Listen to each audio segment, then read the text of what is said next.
We're here with Isaac. Yes, thank you for having me. Yeah, I want to give you a warm welcome. Thank you. Isaac, even though I just met him maybe about 30 minutes ago, Yeah, we have a special bond because that's my son's name. Yeah. That's a nice, strong name. It's a nice name. It's a nice name. You happy with it? I like my name, yes, yeah, yes. Good for you, you should.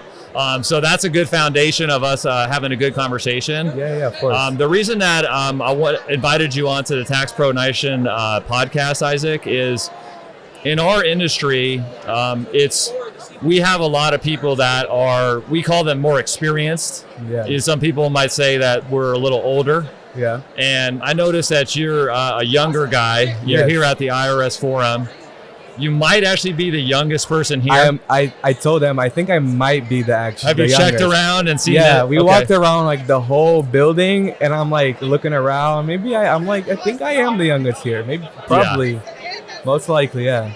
So that's a good thing, and we're going to get into a little bit about why that's going to create an interesting conversation here, because it's actually something that's on a lot of people's mind. I can't even count the number of people that I've talked to that are more advanced in their career and in their business, where they're looking for younger people to be involved in their business. And we're, for whatever reason, not attracting young, talented people such as yourself to our industry as much as we feel like maybe we should. Mm-hmm. And so I'm interested to learn from you kind of like how you were able to connect with your mentors and your people that you work with in the tax industry, kind of your story. So what's your last name? We know your first name's Isaac, and then the business that you work with, let's give them some publicity as well. Yeah, so my last name is Olivera, so very common Brazilian name. So I met them through my church. I've always had a business mindset. I never really liked, I guess you could say, I never liked school. I always just had a mental thing like, you're going to have your own business, you're going to learn something, and you're going to just be so good at it that one day you have your own business and you'll explode. And that's kind of how my mindset always been. And then when I met, Breno, he was like, listen, like, I want to take you under my wing. Like, I want to take you to these events. Like, I was already going to events with him, and he was like, let me take you under my wing. Like, I'm going to teach you, how to do taxes. And then I started learning, and I really liked it. And then he took me under his wing, and I was like, it's a business mindset. And I was like, let's do it. Let's learn, let's study, and let's go after it. And so did you, what's the business name that you guys work with? So it's TB Financial. TB. So TB Thiago Financial. And Breno, they're the owner and partner. So okay. That's Thiago, and Breno is somewhere around over there. Okay, and you guys are in South Florida, what area? Yeah, so we are located, our office is in Pompano Beach. It's South Florida, around the Boca area. If we just say Boca, everybody knows where Boca is. So. And you have a strong presence and service focus in the Brazilian community in that area? That is correct. Okay. And so you have a really good niche of that. You mentioned when we were talking before, a lot of like small business owners, maybe local business owners, service providers. Tell us a little bit about your clients, because I'm imagining, Isaac, that what you enjoy about this business is getting to know those kinds of people that had maybe similar dreams that you did. Yeah. Tell me a little bit about those client interactions. A lot of our clients, they're really cool. The Brazilians have a family feel every time you talk to them, even if it's business related. Okay. Like a lot of times they'll invite us to go to their, restaurant or their office. They'll give us a coffee, and that's something that I feel like Brazilians have the advantage, right? Everybody's so welcoming, so family oriented. And I think it's something that in Latin America, I don't know, just when you grow up in Brazilian household, that's how it is. Like you're bringing out your cousin, your aunt, and it's like every Sunday, every week, there's there's a meal like people coming over. So I think you guys build that into your business. We definitely try to build that into our business, that hospitality, because we try to, any client that comes through, we want them to feel welcome and to feel loved by our team. Because then they feel like, wow, like these people, like, not only are they doing a good service, they're doing above and beyond what I'm asking them or the service, but they're also welcoming us to their office, giving us a coffee, going out for lunch. So we like to do that a lot to make our customers feel like welcome and really understand what we're all about. And it probably makes your job more fun, right? It does make our job more fun, yes. Definitely. Okay. So because I think a lot of people, they think automatically, they think of taxes or accounting, they think boring, Old school, boring. Yeah, not modernized, lame. Well, what other words could I use? It's not necessarily all positive. So you're giving me a little bit of a different version of that. When you said that you were not good at school, and maybe you didn't enjoy school as much. I wonder if that's so. Say I'm a tax business owner, which I am, and I'm looking to connect better with the younger generation. Is the people that maybe don't like school as much, that are more entrepreneurial, is that the kind of person that maybe I want to connect with? I wasn't bad in school. I guess when I say I'm bad in school, I just didn't care as much. I always had good grades. Okay. I graduated with a So it wasn't 3. you were bad at it, you just didn't maybe enjoy it I just as didn't much? enjoy it. Okay. My GPA was 3.5 graduating high school. Okay. Which is pretty good. Yep. I just didn't want to pursue college because I knew where my mind was, and it was entrepreneurship. And I think the younger generation, there's a lot of younger entrepreneurs that they just don't know a niche, they don't know where they want to grow. Right. So I guess for me is when I found the tax bracket and let's just say general finances. Yep. Okay. I feel like that's kind of like I was able to relate. I was like, wow, I like numbers, I like money. Who doesn't like, want to work in finances and own your own business and just grow yourself as a person? And that's where I wanted to pursue. And I think that's the mindset that most younger kids, they're starting to grow. And I feel like if you start bringing like AI and things to the business too, and more younger people will start to get interested. I think that's something that's very important now. So should I look then for younger people that have sort of an entrepreneurial attitude and aspirations? 100%. Okay, yeah, 100%. Because if that's where their heart and mind really is, then you can see that through their dedication. Okay. You can see that just by the look in their eyes. It's really. And so I think for that, like I can understand that because I'm entrepreneurial myself. So I like that, and I think a lot of our audience as well would like that. You must have evaluated though. Being that you knew that you wanted to do something entrepreneurial, I would imagine that you evaluated a number of opportunities, right? What else did you look into? And then also, how much of you choosing the tax business was like you versus meeting the mentors and the people that you were able to, kind of like, what else did you compare it to? So before I met my mentors, I started off with a business called MCAs. Okay. It's called business funding, which still to this day I still do that on like as my own kind of thing, like business, because it kind of correlates sometimes with taxes and bookkeeping. So I still do that. That was where I wanted to fully pursue, but then I was just like, it's a lot to start up as a 19-year-old. I was just like, people won't look at you too much with respect. Okay. Because you're younger, but it's just like if you're doing taxes, it's like if the age doesn't really matter if you know what you're talking about. Because it's something you can study, you can go to lessons, you can get your EA, you can get your CPA. Yeah. Okay. And these things give you credibility. As with funding, it's just like you have to get a high number of funding to build credibility, I guess you could say. It's so. When I found the taxes area, I was just like, oh, I don't have to go to school. But I was like, okay, I can go to get an EA, learn to be an EA, get a CPA. And that's like, okay. But like, that's going to help, my career and definitely with business. So when I found the area, I was just like, this is where I want to pursue. And yeah, I found it. I was like, awesome, let's just go. Let's not think twice. Let's just jump in and that's where it's going to be. Let's just go.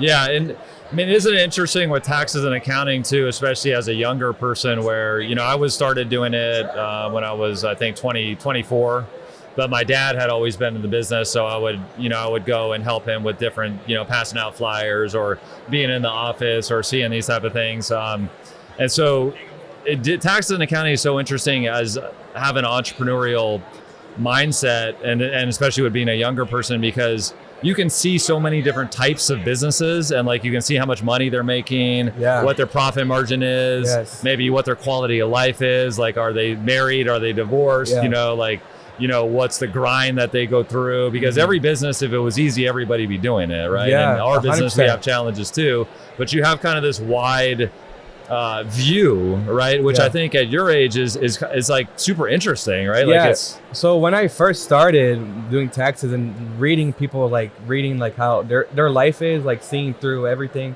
it's kind of eye-opening. Like you kind of like, you're like, oh, someone that you think may be making a lot of money, That's they're right. not really That's right. profiting things, but they're in a pot, or someone that looks not good, they're in better shape than 99% of people. Interesting. And it's actually kind of good because you get to take the good things for yourself. It's kind of like you get to see people like, what are they doing that maybe I can learn from, even though I'm the one doing their taxes. Right. You know? You're kind of like, oh, maybe like what's someone's life advice? Like, why did you go this route instead of that route? And, you know, and it's good advice, and you know, it really opens your eyes to the bigger picture and everything. Yeah. So it's really interesting. I learned a lot just by, you get beyond your assumptions really quickly with like, we think of the tax, especially tax preparation, of sort of the front lines of finance. Like you're kind of really in the trenches, where a lot of people that you deal with, you know, this is a mandatory thing that they're being forced to do, that they, especially with business clients, they would rather be pretty much anywhere than what they're doing. They're gonna owe or whatever it might be, right? So you're really up close with people, and you see, you know, their stress, their dreams, what they're trying to do. You get to see people be successful. You also get to see people, maybe their business doesn't work out. And, you know, I think it's interesting for younger people, because I feel like your generation, so you said you're 19, right? Yeah, I'm 19 years old, yes. I feel like your generation, and one of the things I really am enjoying about seeing you guys grow up and go into the workplace, is the values that I see a lot of you guys having are very in line with my values, in terms of that I would like to have autonomy over my own life and have different options of what I could do in my life. Yeah. You know, and I also want to help people in my career and be, you know, meeting interesting people, having fun and things like that. So it's because that's so much different than the assumption about getting into tax or accounting is. That it's just boring. It's just in front of a desktop all day. People don't know. Yeah, like, they don't really know what it's right. like. They don't know that we actually sometimes have fun, and it's actually sometimes you have a really good laugh with a client. Yeah. And it's and you could actually just change somebody's life just by thinking about 100%. all like the lonely people out there. When you're a business owner, a small business owner, the loneliness factor and nobody at your side. So you're kind of providing that. So I feel like your generation is actually a good fit. What do you think that we could do? And hopefully this broadcast and getting your experience out to other people that are looking to, how can I connect better with younger people? How can I, because in many cases too, Isaac, they have a great business that's like a high profit margin business, and they have nobody that even can take over. So that's why I said to your mentors here, I said, be careful. Don't let them get to introduced to too many people. You know what I mean? That kind of thing.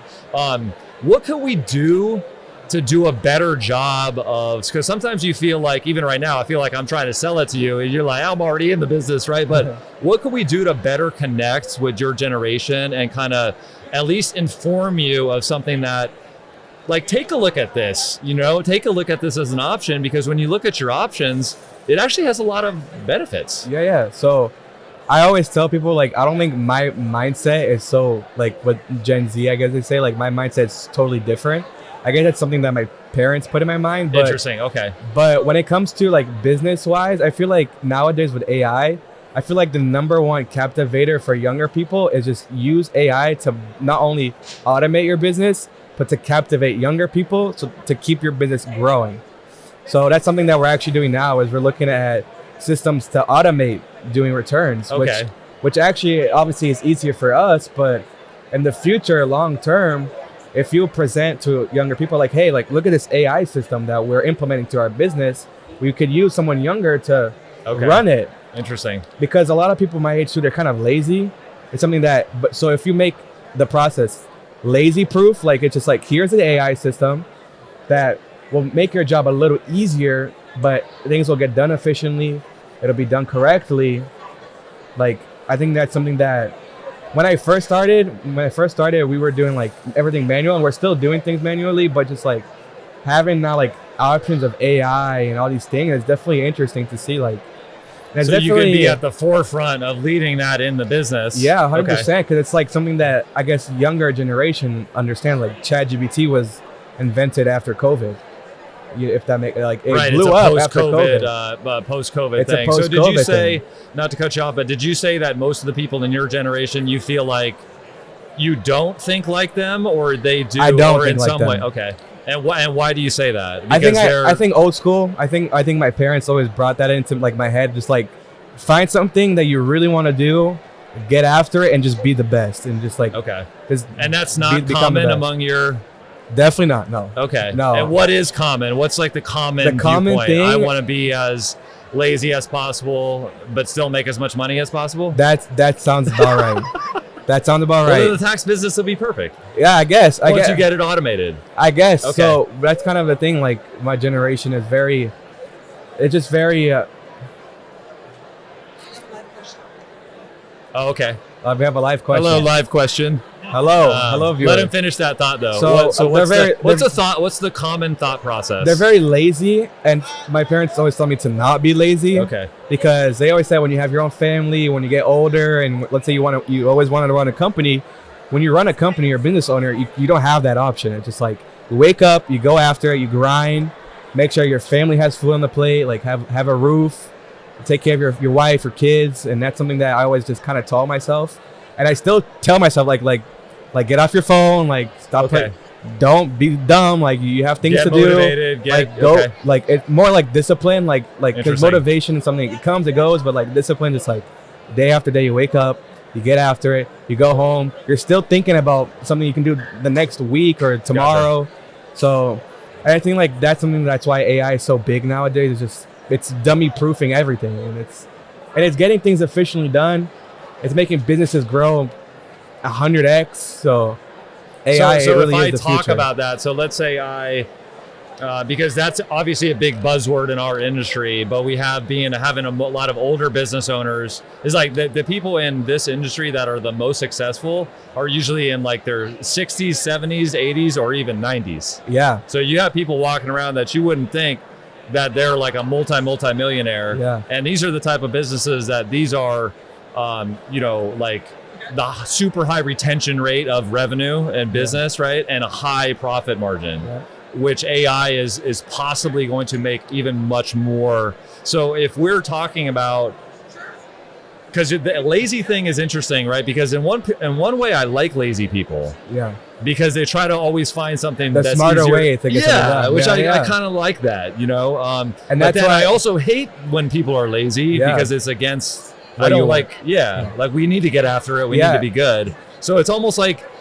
But I need to address it. The more I address it and I talk about it, I could kind of at least attract the generation, whether they're super lazy, not lazy, they're interested either way. Yeah. Okay.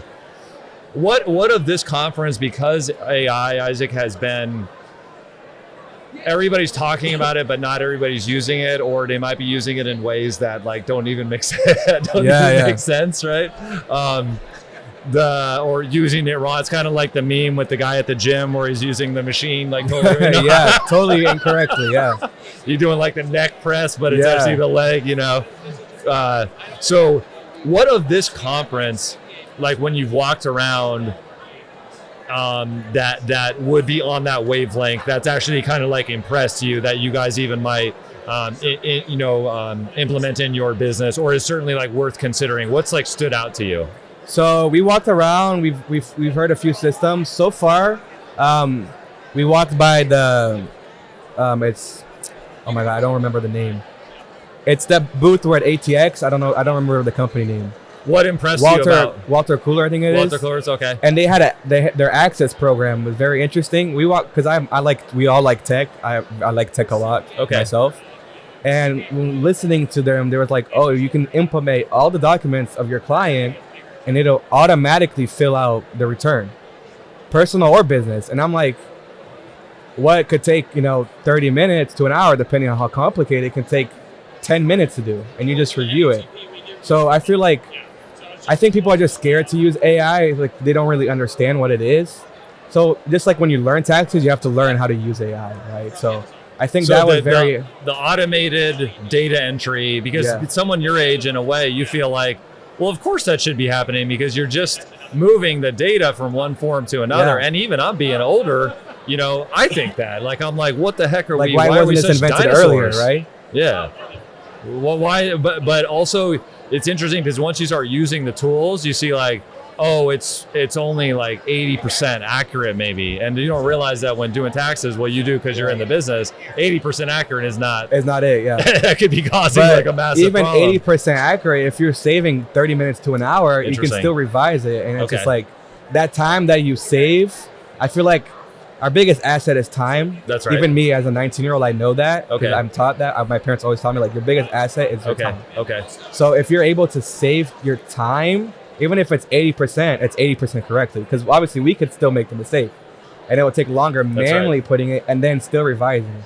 So if it's done in 5-10 minutes, but 80-90% done, you still have 30 minutes to 40 minutes of, let's say, revised time that is still extra to get it done, and it's just get it done quicker, right? Efficient, and get it done. So, and with the same value to the client, or maybe even better value, because a firm a company that's growing like y'all's business is, you start hitting a capacity level. Exactly. And so maybe your turnaround times starts to slow down a little bit. It gets harder to fulfill the work more quickly. Exactly. And so as you get more and more popular as a service provider, so you're kind of like, you're using the lazy to your advantage. It's not really lazy, it's just more smart, but it's that you can, to the client, it might be even more of a benefit because you can get it back to them because they want to rip the Band-Aid off and get it over with at the lowest amount. They never want to be like, hey, I have to file my taxes. No one ever wants to file their taxes. Yeah, that's right. It's a mandatory thing. And that's what's so good about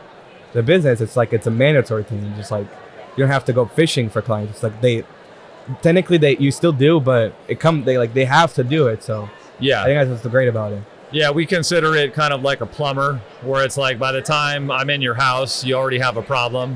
And so might as well fix it. You're predisposed exactly. to get the issue taken care of. Man, I love your perspective. We really appreciate you sharing the time with us.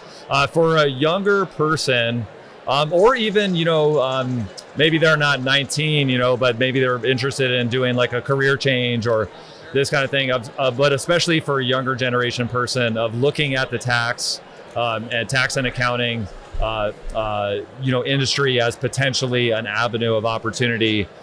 What would you recommend that they do to evaluate it, to see if it is a good fit? Like, would you recommend they try to connect with like mentors like you found, or what's kind of like some steps that you think that somebody should take if they hear this podcast and they're interested? Yeah, so I think my biggest thing was, people always say like, find a career, like, it's not a rush to find a career. I think the opposite. I think the faster you find it, the better, because you get to grow in it and you get to be ahead of everybody. So when I found the tax area, and I got to now that I'm fully in, I'm only 19, right? So a lot of people in the industry are probably like double my age, right? So at least, right? So me being this young, by the time I'm their age, I could be still 10 times ahead of where they are at the same age. So I would say just go to a lot of events, business networking events, because there's a lot of different businesses. That's what I was doing, and it helped me, because I was like, oh, maybe this is interesting, maybe I like this, and then you get to talk with the person and get to learn a little bit, oh, maybe that's what I want to do, and maybe you go to their office, and that's what I did. And when I found what I wanted, I was like, now it's go time. And so what you wanted by saying that is, I like your point about looking, because when you're young, sometimes you think, let me look for a job and then I'll get into a career later. But in a way, you were looking at something where, like, a job that you could get that could become a career.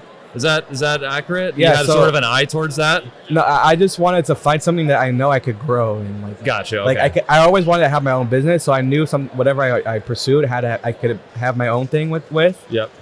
But it had to be something that I could grow, I could be the best at, right? So when I found taxes, I'm like, okay, let me check the criteria. It's a necessary thing. Yep. You can grow, you can expand, and it's something that you can just always constantly just get better and better and better and better and better.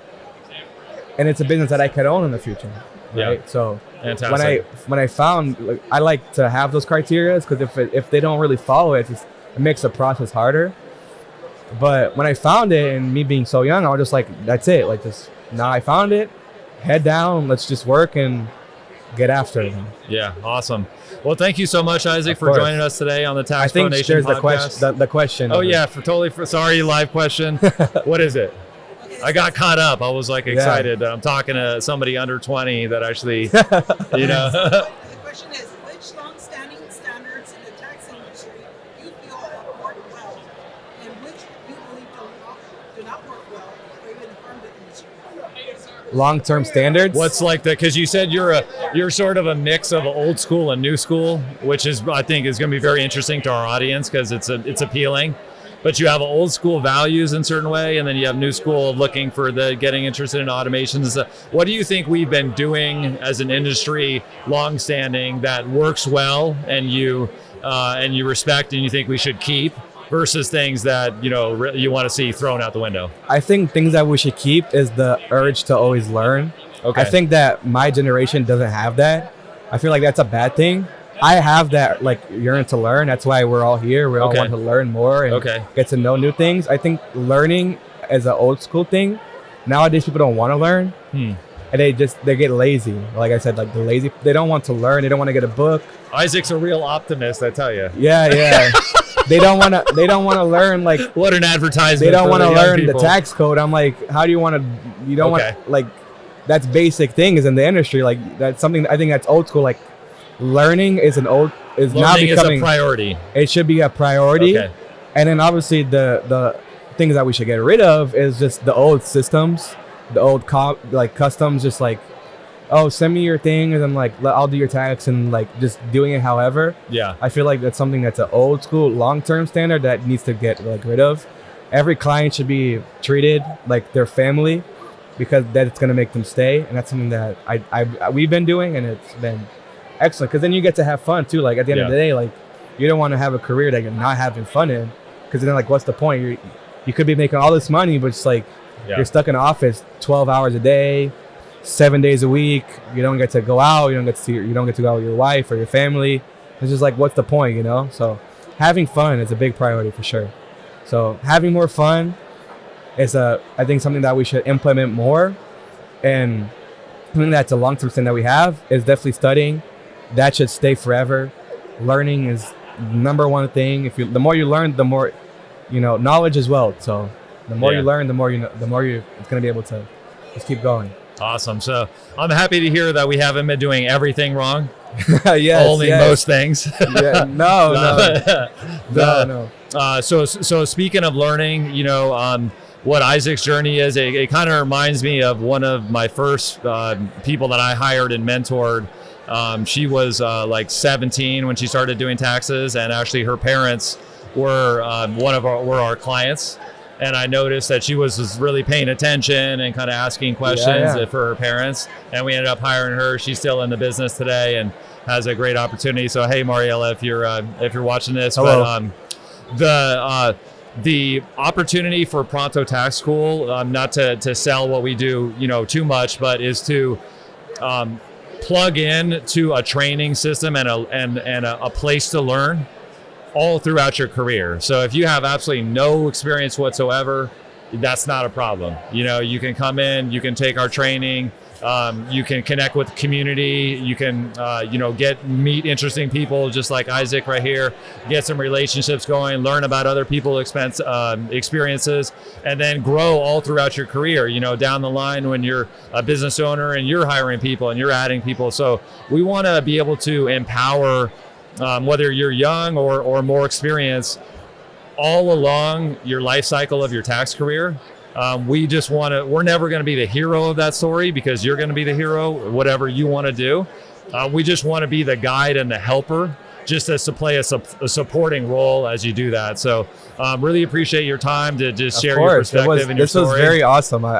I've done very little podcasts, if not none at all. So this is really awesome. You might have a future in it. So thank you so much, Isaac. Appreciate you. And repeat your business name one more time, so that if people wanted to learn more about what you and your team are doing, they could go check out your website or repeat that one more time. Yeah. So you guys can check us out, tbfinancials.com. We do a lot of things. We do taxes. We do also bookkeeping. We do a whole lot of other things. We open LLCs, businesses, so a full variety of things we do. If you're American, Brazilian, Hispanic doesn't really matter. We invite all clients. If you guys want to know more about us, you can check us out, tbfinancial.com. Awesome. Thank you so much. And thanks to everybody that joined live as well. Thank you, everybody. Hey, this is Imelda here, and I just wanted to take a moment to remind you that if you'd like to keep up with our latest content, to make sure you subscribe to our channel. Thank you for watching.